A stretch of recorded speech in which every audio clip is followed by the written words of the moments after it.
নিম্নচাপের প্রভাবে রাজধানী সহ দেশের বিভিন্ন স্থানে মাঝারি থেকে ভারী বৃষ্টি হচ্ছে। টানা বর্ষণ ও জলাবদ্ধতায় ভোগান্তি পোহাতে হচ্ছে বাসিন্দাদের। আবহাওয়া অধিদপ্তর জানিয়েছে, মঙ্গলবার চলতি বছরের সবচেয়ে বেশি ৩৯৪ মিলিমিটার বৃষ্টি হয়েছে চট্টগ্রামে। আগামী ৪৮ ঘন্টায় খুলনা, বরিশাল, চট্টগ্রাম, রংপুর, ময়মনসিংহ ও সিলেট বিভাগে ভারী থেকে অতি ভারী বৃষ্টি হতে পারে। বন্যা সতর্কীকরণ কেন্দ্র জানায়, টানা বৃষ্টিতে চট্টগ্রাম বিভাগের নিম্নাঞ্চলে স্বল্পমেয়াদী বন্যা দেখা দিতে পারে। আবহাওয়া অফিস জানায়, মঙ্গলবার রাজধানীতে ৪৬ মিলিমিটার বৃষ্টি হয়েছে।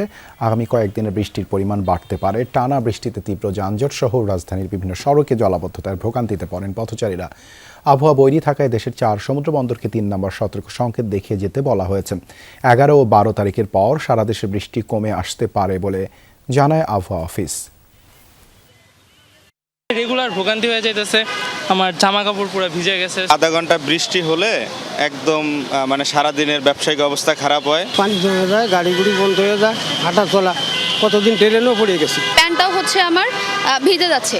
আর এই যে আমি এখান থেকে ওই পার থেকে শুধু এতটুকু আসছি রিক্সা দিয়ে 20 টাকা ভাড়া দিয়ে, যেটা আমার দরকার পড়ে না। আমি হেঁটে আসলে আমার 2 সেকেন্ড লাগে। আগামী 2 দিনে মোটামুটি একই রকম বৃষ্টি থাকবে, তবে এরপর 10-11 তারিখে বৃষ্টিপাতের পরিমাণটা রাজধানীতে আরও বেড়ে যেতে পারে। পরিবেশন সতর্কতার পাশাপাশি যে চট্টগ্রাম মহানগরী রয়েছে, সেখানে অস্থায়ীভাবে জলাবদ্ধতার কথা বলা হয়েছে। পাশাপাশি যে চট্টগ্রাম বিভাগের যে পাহাড়ি এলাকা রয়েছে, এই পাহাড়ি এলাকাগুলোতে ভূমিধসেরও সম্ভাবনার কথা বলা হয়েছে।